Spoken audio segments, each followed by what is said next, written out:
तो आज अपन जो बिल्कुल आज अपन जो चर्चा करेंगे वो शहरिया जनजाति के ऊपर चर्चा करेंगे, और शहरिया जनजाति के बारे में आपको सब कुछ पढ़ना भी है। आपके सामने है शहरिया जनजाति।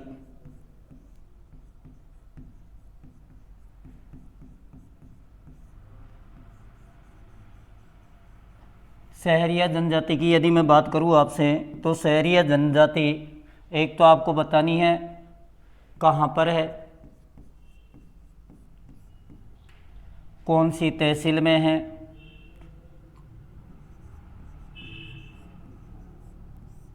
कौन सी तहसील में है, इसके मुखिया को क्या कहा जाता है, मुखिया को क्या कहा जाता है। और अगला एक प्रश्न यहीं से लेंगे कि इनको जो जनजाति है उसके बारे में विशेष क्या है। ये 4 पॉइंट आपको सबसे पहले शहरिया जनजाति के बारे में जानना है। तो देखिए, शहरिया जनजाति की अगर अपन बात करें तो ये 12 ज़िले में है। कहाँ पर है, तो आप कहोगे 12 ज़िले में, ये आपको पता है ही।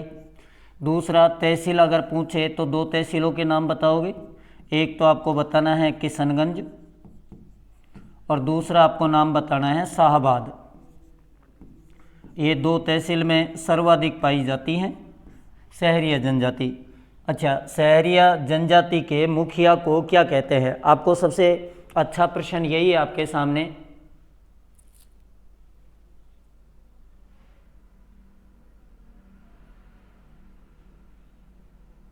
अच्छा, शहरिया जनजाति के मुखिया को, देवाराम जी निश्चिंत रहे।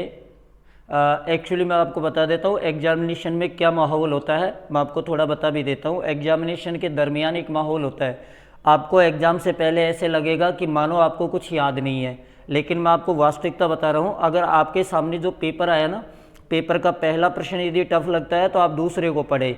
2-3 प्रश्नों को देखने के बाद आपको लगेगा कि पेपर हमारे स्तर का ही है, कोई खास बड़ी बात नहीं है। आपको पेशेंस रखना होता है, ठीक है। अच्छा, जो मुखिया है उसको कोतवाल कहते हैं, कोतवाल कहते हैं। और जनजाति विशेष की बात यह है कि भारत सरकार ने इस शहरिया जनजाति को, ये राजस्थान की एकमात्र जनजाति है जिसे आदिम जनजाति में शामिल किया हुआ है। आदिम जनजाति में इसको शामिल किया है। कौन सी जनजाति है, शहरिया जनजाति। मुखिया को कोतवाल कहते हैं। सहलोत जो है वो आपको पता है, गरासिया का जो मुखिया होता है उनको सहलोत कहा जाता है। अच्छा, शहरिया जनजाति की उत्पत्ति की यदि मैं बात करूं तो शहर नामक शब्द से हुई है। उत्पत्ति किससे हुई है, अगर मान लीजिए छोटा प्रश्न आ जाए, कभी आएगा नहीं हालांकि, उत्पत्ति की अगर अपन बात करें तो शहर नामक शब्द से हुई है।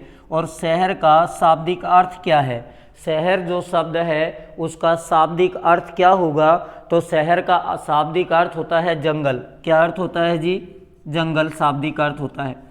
जल्दी से आप स्क्रीनशॉट ले लीजिए, फिर अपन आगे बढ़ते हैं, इनके फैक्ट के बारे में बात करते हैं जो लगभग प्रश्न आते हैं।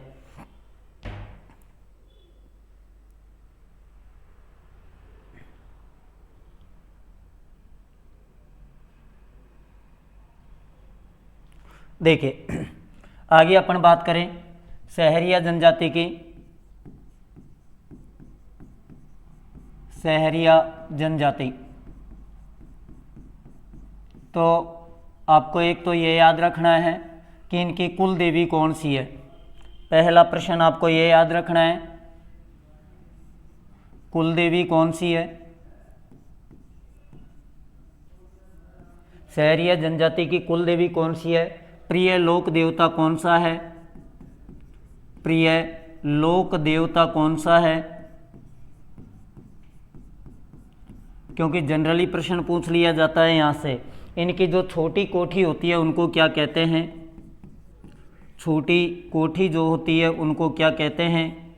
जो बड़ी कोठी होती है उनको क्या कहते हैं, बड़ी कोठी, उनको क्या नाम दिया जाता है। संस्कार की भी अपन बात करेंगे, जो राजस्थान में लगभग संस्कार होता है। इनका जो कुंभ होता है, कुंभ जो होता है वो कब आयोजित होता है, या इनका जो कुंभ की अगर अपन बात करें तो कहाँ आयोजित होता है, दोनों अपन एक साथ ही लिख लेंगे।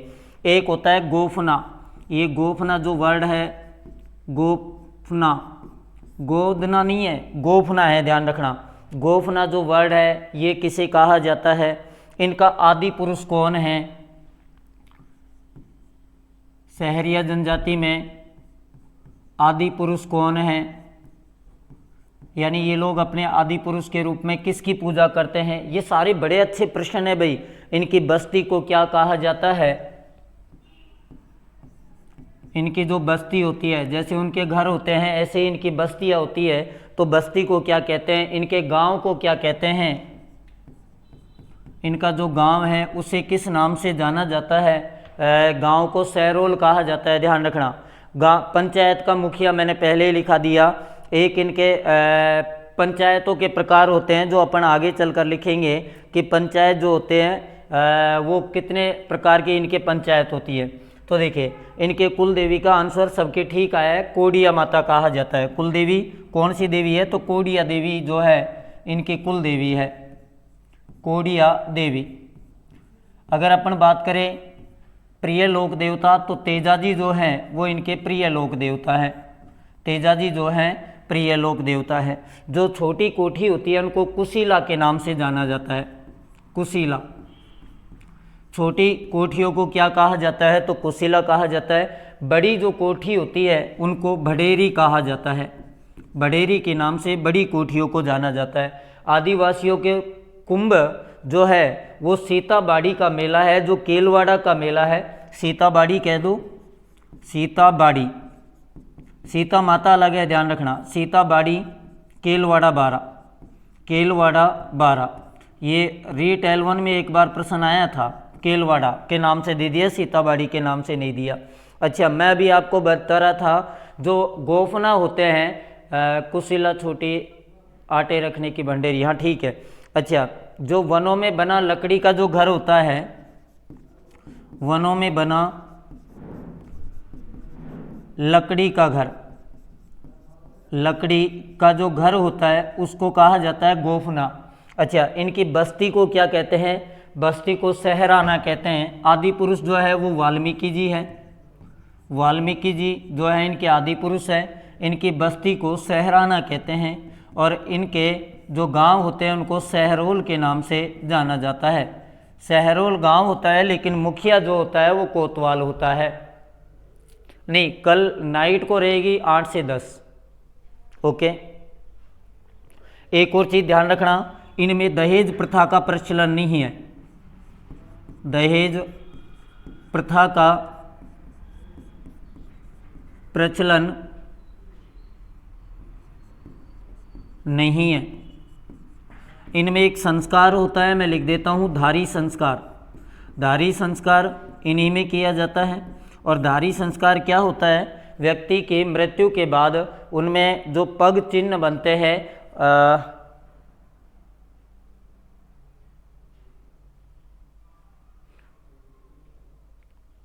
बिल्कुल आदिवासियों का जो मेला है ना वो आप कह सकते हो, कह नहीं सकते हो, होता ही बेणेश्वर का है। लेकिन अपन बात कर रहे हैं ओनली सहरिया जनजाति का कुंभ।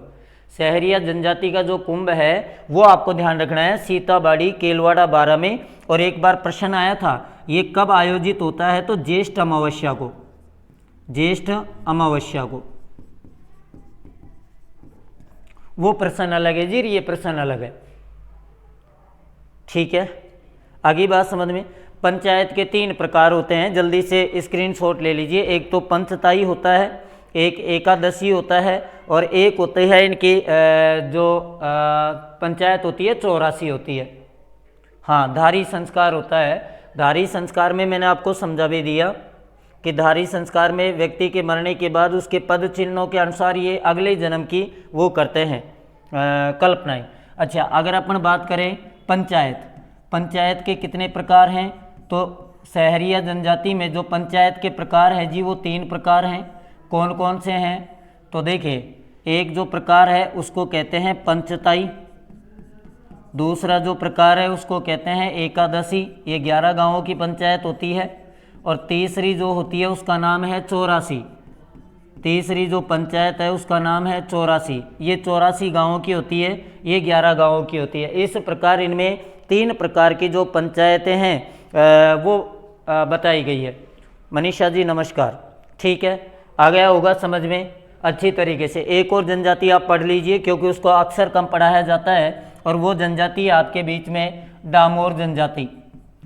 डामोर जनजाति, इस जनजाति को बहुत कम पढ़ाया जाता है क्योंकि मेन रूप से प्रश्न वहीं से बन जाते हैं, तो इसलिए इसको पढ़ाया भी कम जाता है। लेकिन हो सकता है प्रश्न यहाँ से दे दे, कोई भरोसा नहीं है, प्रश्न कहाँ से भी आ जाए, तो आपको पूरी चीज़ याद होनी चाहिए। ये मूल रूप से कहाँ की है?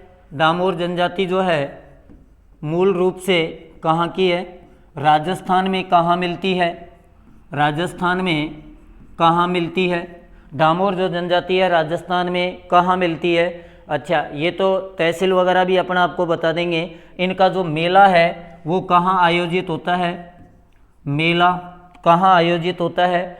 फिर दूसरी बात यह है कि इसमें विशेष क्या है, तो विशेष को तो अपन लास्ट में ले लेते हैं, क्योंकि इसमें जो पुरुष है ना वो महिलाओं की तरह गोदना गुदवाते हैं, ये सबसे विशेष बातें हैं इसमें। ठीक है भाई, इनका जो मुखिया होता है उसको क्या कहते हैं? इनका जो मुखिया होता है उसको क्या कहते हैं? तो देखिए, अपन बात करते हैं कि ये मूल रूप से डामोर जनजाति जो है वो गुजरात की है। कौन से स्टेट की है? तो आपका आंसर होगा कि साहब ये गुजरात स्टेट की है।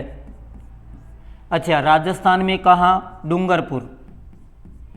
अच्छा, डूंगरपुर में भी अगर स्पेशल तहसील पूछ ले तो आपको नाम बताना है, सीमलवाड़ा। सीमलवाड़ा तहसील में है। इनके मेलों की बात करें उससे पहले इनका जो मुखिया है उसको नायक कहते हैं। मुखिया जो है उसको क्या कहते हैं? तो आप कहोगे साहब इनके मुखिया को नायक कहते हैं। और एक और चीज़ ध्यान रखना, इनके मुखिया में नायक के सिख के अलावा अधिकतर जो प्रश्न आता है ना वो मुखी के नाम से आता है। आ रही है बात समझ में? मैंने फिर बता रहा हूँ, कहीं आप ये सोचो कि भाई अलग से बता दिया। इनका जो मेला है, 2 मेले हैं आपको पता है। एक तो हाँ, ये सही कमेंट कर रहे हैं कि छेला बाऊजी का मेला पंचमहल गुजरात, ग्यारस की रेवड़ी डूंगरपुर, बिल्कुल ठीक है। एक जो है ग्यारस की रेवड़ी का जो मेला है, पहला मेला है ग्यारस की रेवड़ी, ग्यारस की रेवड़ी, और ये तो है जी डूंगरपुर में, मैं बोल रहा हूँ आप लिख लेना। दूसरा है पंचमहल, और पंचमहल का जो मेला है ये गुजरात में है, पंचमहल। और यहाँ जो मेला भरता है उसका नाम है छेला बाऊजी, छेला बाऊजी का मेला। आगे बात समझ में? अच्छा, विशेष क्या है कि ये कत्था बनाते हैं। क्या बनाते हैं? कत्था बनाते हैं। और कत्था किससे बनाते हैं भाई? कौन से पेड़ से? तो आप कहोगे खैर के वृक्ष से, खैर के वृक्ष से। अब देखो, एक बार प्रश्न आया था, एक बोर्ड ने दिया था कि ऐसी कौन सी जनजाति है जो खैर के वृक्ष से कत्था बनाती है? शहरिया जनजाति विकास कार्यक्रम 77-78, जनजाति विकास कार्यक्रम 74-75। अच्छा, आपको पता होगा मैंने ये सारी चीज़ बता दी। हाँ, पैसे तो बहुत होते हैं, सही बात है। राधे राधे जी। अच्छा, क्लियर है? यहाँ तक समझ में आ गया होगा, कोई दिक्कत नहीं है। अच्छा, सॉरी, डामोर जनजाति कत्था नहीं बनाती, कथोड़ी बनाती है। माफ़ी चाहूँगा जी, मैं से थोड़ी गलती हो गई, मैंने डामोर जनजाति में लिख दिया। डामोर जनजाति कत्था नहीं बनाती, हाँ। अच्छा, कथोड़ी बनाती है। इसमें विशेष जो बात है डामोर में, वो आपको ये ध्यान रखना है, पुरुष भी महिलाओं की तरह आभूषण व गोदना करवाते हैं। यानी आभूषण धारण करते हैं और गोदना करवाते हैं। क्लियर है भाई? एक बार जल्दी से स्क्रीनशॉट ले लीजिए, फिर आपको मैं कथोड़ी के बारे में बता देता हूं।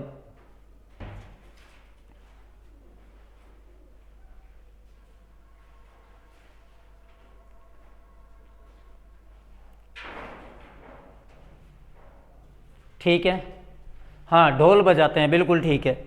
आगे देखिए, एक और जनजाति आप पढ़ लीजिए जो मैंने पढ़ाई नहीं, उसका नाम है कथोड़ी। कौन सी जनजाति है? कथोड़ी जनजाति। इसका काम है कत्था निकालना। कथोड़ी जनजाति की यदि अपन बात करें तो देखिए कथोड़ी जनजाति मुख्यतः कहाँ की है, मुख्यतः कथोड़ी जनजाति मुख्यतः जो है वो महाराष्ट्र की है, महाराष्ट्र की, वो गुजरात की है, ये महाराष्ट्र की है। अच्छा, राजस्थान में कहाँ पाई जाती है कथोड़ी जनजाति? राजस्थान में उदयपुर में। उदयपुर में भी मुख्यतः अगर तहसील पूछ ले तो ध्यान रखना झाडोल और कोटड़ा, ये दो तहसील में ज़्यादा पाई जाती है। सलूम्बर के लगभग भी ये मिलती है, सलूम्बर अलग से ज़िला भी बन गया। अच्छा, इसका जो मुखिया है उसको तो नायक ही कहते हैं, इसका जो मुखिया है उसको नायक कहते हैं। अब ध्यान रखना, अगर नायक का राइट प्रश्न पूछा जाए तो कथोड़ी होता है, वहाँ मुखी कहा जाता है, लेकिन काफ़ी बार नायक का प्रयोग भी देखने को मिल जाता है। तो आगे आप देखिए, आगे आप कहोगे कि इस जनजाति में जो विशेष है, एक तो कत्था बनाती है। अब कत्था किससे बनाती है? तो खैर के वृक्ष से, खैर के वृक्ष से कत्था बनाया जाता है। ठीक है, एक इनको ध्यान रखना, मांस पसंद है। एक बार प्रश्न पूछा था कि कौन सा मांस पसंद है, तो ये एक ऐसी जनजाति है जिसे बंदर का मांस पसंद है, बंदर का मांस पसंद है। कौन सी जनजाति है? तो आप कहोगे बंदर का मांस जिस जनजाति को पसंद है वो कथोड़ी जनजाति है। क्लियर हो गया। एक फड़का होता है, एक नाम सुना है आपने फड़का, ये बहुत ज़्यादा ये वर्ड भी ट्रेंड में चला था। फड़का जो होता है ना, फड़का का मतलब होता है यहाँ की स्त्रियों का, स्त्रियों द्वारा मराठी अंदाज में, मराठी अंदाज में साड़ी पहनना, मराठी अंदाज में साड़ी पहनना क्या कहलाता है? फड़का कहलाता है। स्त्रियों के द्वारा मराठी अंदाज में साड़ी पहनना क्या कहलाता है? फड़का कहलाता है। और एक चीज़ नोट कर लेना, दूध का प्रयोग नहीं करते, दूध का प्रयोग नहीं करते, प्रयोग नहीं करते। क्लियर है भाई? एक बार पुनः बता देता हूँ, कथोड़ी जनजाति मुख्यतः महाराष्ट्र की है। राजस्थान में उदयपुर, झाडोल या कोटड़ा तहसील में मुखिया को नायक कहा जाता है। कत्था बनाती है किससे? खैर के वृक्ष से। मांस किसका पसंद है? बंदर का। फड़का जो है स्त्रियों के द्वारा मराठी अंदाज में जो साड़ी पहनी जाती है उससे फड़का कहा जाता है। और कथोड़ी जनजाति जो है दूध का प्रयोग नहीं करती। आई थिंक आपको बड़े अच्छे से समझ आ गया होगा कि अपन ने जो आज पढ़ा है, एक तो सहरिया जनजाति पढ़ी है, दूसरी आज जो पढ़ी है अपन ने वो डामोर जनजाति पढ़ी है, और तीसरी जो आपने हाँ शराब तो पियेंगे, तीसरी जो पढ़ी है वो कथोड़ी जनजाति पढ़ी है। क्लियर है भाई?